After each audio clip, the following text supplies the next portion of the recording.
Oh, hello. Yes, I'm Matthew from the Warm Homes Suffolk team. We've been helping hundreds of people over the last few years get grants for funding to help make their homes more energy efficient, warmer, and to save money on the fuel bills. Now, my colleagues Claire and Henry are going to ask me a series of questions which hopefully will help you understand what Warm Homes is and how you can signpost people to getting some of the essential support that we have at the moment. Thank you. Well, thank you very much, Matthew, for that introduction, and for Henry too. So the first question we have that we see as frequently asked questions is, am I entitled? Matthew, how do we find out whether we're entitled? Okay, so the schemes we've got are ones which are targeting those people who are struggling most with their fuel bills. So to be eligible, you need to have a household income of less than 30,000. You also need to have an energy performance certificate of your home, which is band D, E, F or G. So that's not the council tax banding, which is really confusing, but it's actually energy performance certificate. And on the website, there is a link through to the government site showing you how you can find out whether you've got an EPC. If you haven't got this energy performance certificate, don't worry. If you fulfill the other criteria, it's quite possible that you can apply and we can do an energy performance certificate to help you along the way. Thank you for that, Matthew. The second question is, what are the benefits of this? Well, really, it's in order to help people whose homes aren't as warm as they should be. Sometimes we suffer a lot from homes which are damp, which are cold. That can affect our health. So it's really trying to put in place some energy efficiency measures, which may be loft insulation or it may be cavity wall insulation, in order that those homes can be a little bit better in terms of comfort wise, may help your health, but also may save you money, as well as making an impact in terms of helping improve our environment. Brilliant. Well, that sounds a lot. I wonder whether you could just expand a little bit for us on what help is available under the Warm Homes scheme, Matthew. Yeah, sure. So the Warm Home scheme provides a grant for households, and it means that up to a certain value, which is in the region of 10 to 15,000 pounds often, we can put measures in place. So we can put loft insulation in, we can put cavity wall insulation, we sometimes put solar insulation in, we can insulate walls, we can provide draft excluders. We can also provide some signposting to people who need a bit of extra help. So many of us are struggling with working out how we manage our bills. So sometimes a little bit of help with that, we can put people in contact with an organisation which can help that. And the other thing is that we know there's an awful lot of people around who don't claim as many benefits as they should be. So again, what we can do is we can put you in contact with the right organisation that can say, okay, what's your situation? How can we help? How can we help improve your life in terms of that? So there's a number of different things we can do there which can support people, as well as the energy efficiency and reducing their bills and their costs. Thank you, Matthew. And how much is this going to cost households if they do get involved with the scheme? Well, this is one of the really good things about this, that if you own your own house, there is no cost involved in terms of supporting you. So a lot of people say this can't be the case. Yeah, how can you? There's nothing for free. Well, this is a government-backed funding scheme, which means that it is for free. There's no strings attached on it, which is really good.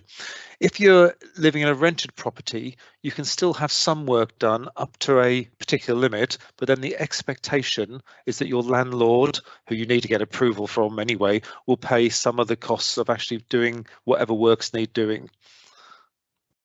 Right, so just to reiterate that, it's a free scheme for people who reach the eligibility and the criteria. I mean, we're all watching out for scams and things, etc.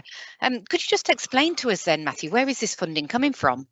So there's a government department called BEIS, and one of the things that the government has tasked them with doing is reducing the number of people who are in fuel poverty, who are struggling with their fuel bills each year, and also to do that in a way which is reducing our impact on climate change. So they're providing the funds. So within Suffolk, we've got something like £5 to £7 million this year to spend on households, as I say, without strings attached.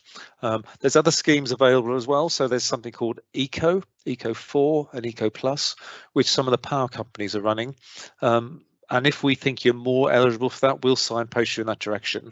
But yes, so it's a government funded, no cost to the householder, and we're using accredited suppliers who we've gone through, checked that they're okay, made sure that they can perform well. It's done all to the right standards. So again, you're not going to have a dodgy installation, we hope, as best we can.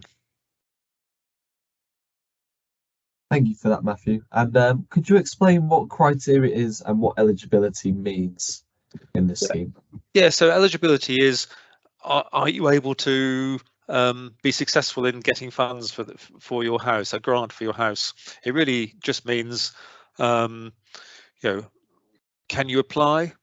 Is there a likelihood of you getting something? So that is, it's a little bit complicated in as much it's a whole household that we need to look at. So it's not just the person who owns the house, it's everybody who's living in the house. And if their total income is less than 30,000, that's one of the eligibility criteria, one of the things you need to be able to show. And to show that, we would normally want to see copies of bank statements, any benefit statements, any pension statements, that sort of thing, and we'll add it all up and make sure that it meets the government requirements. We know there's many people who probably are earning more than that who still need help, but the way this scheme is being put together, we have to limit it to the people who have less than 30,000 coming in each year. And the other thing, as I said earlier, was the energy performance certificate of your house has to be band D or less. So that's E, F or G. That's just an indication of how much insulation or how energy efficient your house is. And for that to happen, you will have needed to have a survey done on your house where a surveyor will come around, they'll look to see what the walls are made of, the roof is made of, to see whether you've got cavity insulation already, to see what sort of boiler you have, to see whether you've got loft insulation. And based on all of that, they'll give you a letter, which I say, it goes from A through to G. A, B and C are the better ones, A the best, and G is the worst. So it's a bit like when you look at the ratings on fridges or TVs or freezers, they'll have a rating now which is color coded and with a letter. So it's the same thing but for a house. So it's an energy performance certificate. That's really helpful, Matthew, because actually sometimes these things are really hard to get our heads around, and so you've explained that really well. So I've got two questions for you next, actually, and it was all around what do we need to do next. So I wonder whether you could give us a twofold answer. If I was an individual living in a house that I thought I was eligible, what do I do? But also, if I'm a community group or someone within the community, maybe using thermal cameras, how would I identify those people that maybe could be eligible so I could help signpost them? Sure, yes. Okay, so you may be somebody and you may say, well, okay, I've got less than 30,000 coming into my house. I know that the energy or the energy efficiency of my house is not very good. It's a band D or something. So if that's the case, then the best thing you can do is to go onto the website of Warm Homes, which is www.warmhomessuffolk.org, or phone up 03456 037 686. If you search on the web for Warm Homes Suffolk, you'll get that. I have to say, we're unsurprisingly got a huge number of people at the moment who are inquiring, so it may take a little bit of time for us to get back to you, but that's the best way to contact us. On the website there's a little form which you can just fill in, and that goes through to our office, and as soon as they're able to, they'll contact you and ask for somebody to come and do a survey to see what the specifics that are needed for you. And the other thing is that we also have a few grants available. So if your roof is leaking or something, sometimes the different district councils, borough council, have some money which they're able to support you with actually getting some of those things put right, so you don't have water coming into your house or whatever it might be. So that's really helpful. If you're doing the thermal imaging survey, I think actually, Claire, it's really quite tricky to work out who's eligible and who's not eligible until you've spoken to them, because any size house might have a really poor energy performance certificate. Any size house might have someone in it who hasn't got a lot of regular income. So whilst you can do a thermal imaging and you can see that a house is really leaky, it's got lots of heat coming everywhere, part of it is actually just having a conversation with the resident and saying, I don't really want to be too pushy about this, but asking them, we've got some funding that is available. Are you interested in finding out more? So you don't necessarily have to say to someone, how much do you earn or how much money have you got? You might say, well, we know there's a scheme for people who are earning less than 30,000 or have less than 30,000 income through pensions or benefits. You might be eligible, and we've got some leaflets with the purple background that I've got behind me on, which you might want to be able to leave with the person and say, if you think you're eligible, then give them a call. It might be, for a lot of vulnerable people, you might need to say, would you like me to phone up on your behalf and just put you in contact? Or it might be it's somebody, if they are elderly or vulnerable, you say, can I talk to one of your family members and ask whether they're able to contact Warm Home Suffolk, or or just get the okay with that? Because I think it's difficult, because people are quite suspicious of people knocking on doors, and I think people are quite suspicious of scams.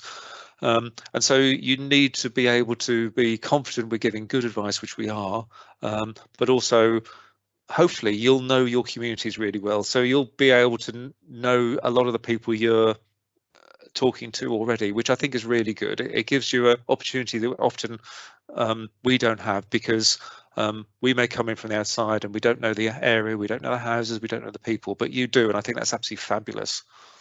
So what you're saying then, Matthew, is use your community connections, be happy to have a conversation, but offer first and foremost the opportunity of the grant and the scheme, rather than asking too many deep questions about finances, because that can be awkward, can't it? But I think so. I think you have to be careful, don't you? I don't think anyone really likes someone being really nosy about what your personal circumstances are. I certainly don't. But if you give some information and say, if you need more help, contact us, then I think that's a gentle way of doing it. Thank you very much. Henry, over to you. Thanks for covering that, Matthew. That was really helpful. The next question is, what and where do I find my EPC? If you're in a rented property, you should have got, if you moved in within the last few years, a copy of the EPC, the Energy Performance Certificate, because part of the legal requirement now is to have that. So that should be the case. If you've been in a rented property more than that, you may not have an EPC for longer than that. And you need to talk to your landlord in the initial case to say there is this opportunity, can we do something about this, and then contact us. If you own your house, then if you've moved in the last probably 5 years or so, you will have an Energy Performance Certificate, which will tell you what rating it is. You can go onto the government website, which hopefully on the website providing information on the thermal imaging camera will link you through to where you can just put in your postcode or your address, and it'll come up whether there's an EPC or not. If there's not an EPC, then there's a couple of options. One is somebody could pay to have one done. It's about £45 to £65 per house. You could see whether there's any other local properties, like neighbouring properties, and you could just put in their postcode. It's not invasive, and the central database will tell you what they are. And often, if your neighbour's house is a D, if it's say a terraced house, then the likelihood is yours will be a D, unless you've had a lot of work or they've had a lot of work done. So it gives you an indication. If you've not got access to that information, part of the funding we've got can pay for an EPC if you meet the other criteria. So all is not lost if you don't have one. And we know there's a lot of people who've been living in their houses a long time and haven't got that information, and we don't want that to be a barrier. So have a look to see whether it's there. If it's not there, then perhaps contact us and we'll see what we're able to do to help. Fantastic. So we've had some chat about the benefits, Matthew, and about what support's out there. So just to recap on that, we're talking about, in the long run, having a warmer home, reducing your energy bills because you're not leaking so much energy out Yep. into the wider world, so you're keeping it into your house. Yep. And I suppose wider than that, it's reducing the carbon emissions regarding climate change as well. So they're threefold, aren't they? But also benefits, you've spoken about health benefits. So Yes. people living in cold and damp houses is not good for people's health or learning, mental well-being as well as physical. I'm correct in thinking that, aren't I? Yeah, that's right. That's right. And I think many of us know people who are elderly or ill or who are vulnerable, and because they live in a home which isn't warm, that can make how they are in terms of physically or emotionally or health a lot worse. So again, we try and prioritize those who've got an ill person at home. We try and prioritize those who've got an elderly person at home. We try and make sure we put the right things in place in order to support that, because part of this is, as you say, the health and well-being of people also reduces pressure on our health service as well. So it's one of the benefits of doing this. So yeah, health and energy and bills are all really helpful things to do. Marvellous, thank you.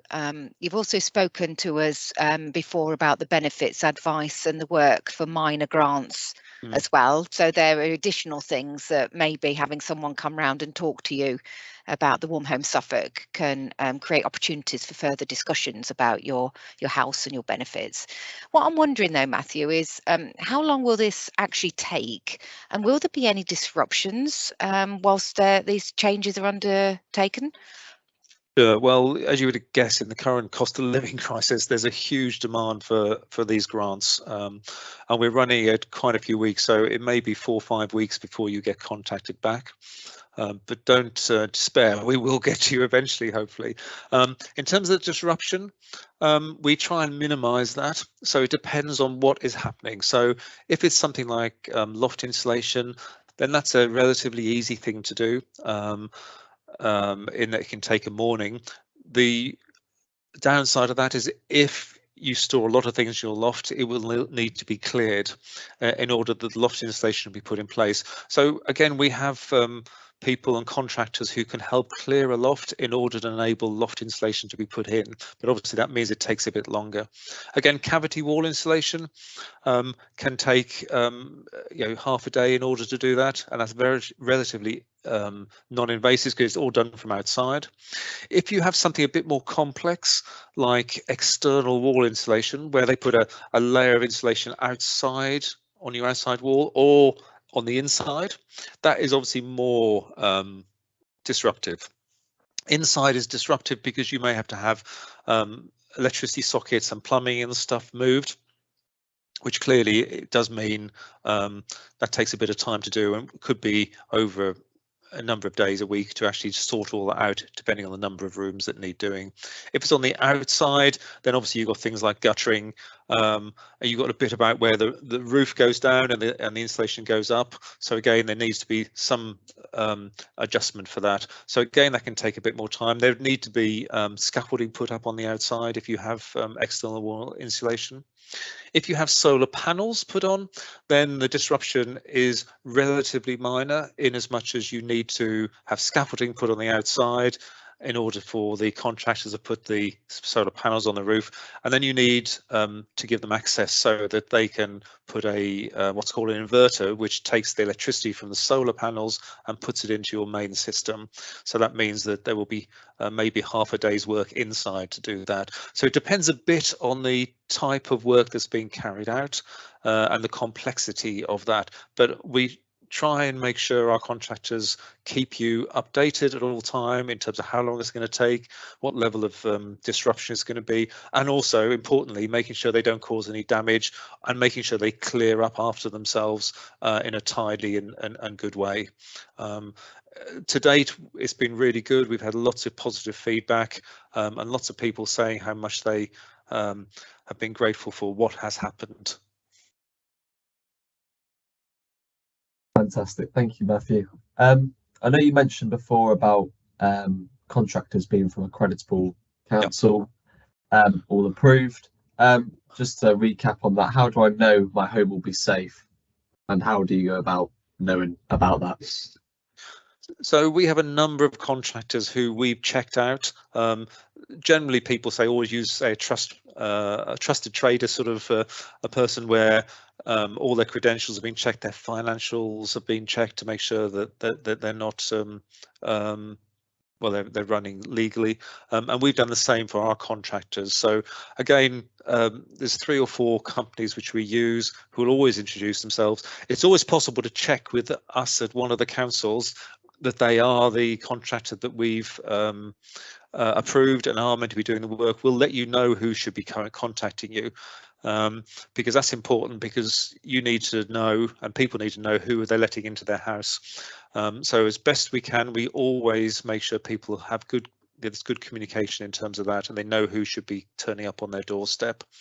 And if there's any doubt about that, you need to encourage people just to ask us and double check. Brilliant, thank you. So really want to make sure that the right job is done in the right house, in the right way, in a safe and timely manner. That's right, that's right. And there's national standards for how they do an insulation project, do an energy efficiency project, and we ask that they adhere to those standards. And those standards are there to make sure it's safe, to make sure it works, and to make sure it doesn't introduce any problems into the building. That's super. Thank you ever so much, Matthew, for that. So we're coming to the end of our webinar now. I hope you found that helpful. You can always contact myself, that's Claire Ling, at suffolk.gov.co.uk, sorry, or Henry Stothard at the same at suffolk.gov.uk. Matthew, could you please just let us know again of those really important telephone number and website details? Sure. Yeah, so the telephone number is 03456 037 686, and the website is a bit of a mouthful, let's be honest. It's www.warmhomessuffolk.org.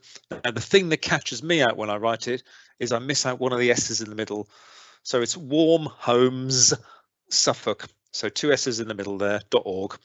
Or as I say, if you search for Warm Homes Suffolk on one of the search engines like Google or Chrome, it'll take you through to that, and it'll give you a lot more information, a bit of help for whether you're a tenant, whether you're a householder, whether you're a landlord, and it gives guidance for all of those 3 categories of people and the sort of things that can take place in order to reduce costs and increase the energy efficiency and reduce the level of energy consumption. Brilliant. Well, we want to thank everybody for listening to this webinar today, and I hope that you found it helpful. I also want to thank my colleague Henry and Matthew for their input today in helping us understand about Warm Homes Suffolk scheme. And as I say, please do be in touch with any one of us or the Warm Homes scheme if you need any further information, help or guidance. And we look forward to catching you up in the community at some point in the near future.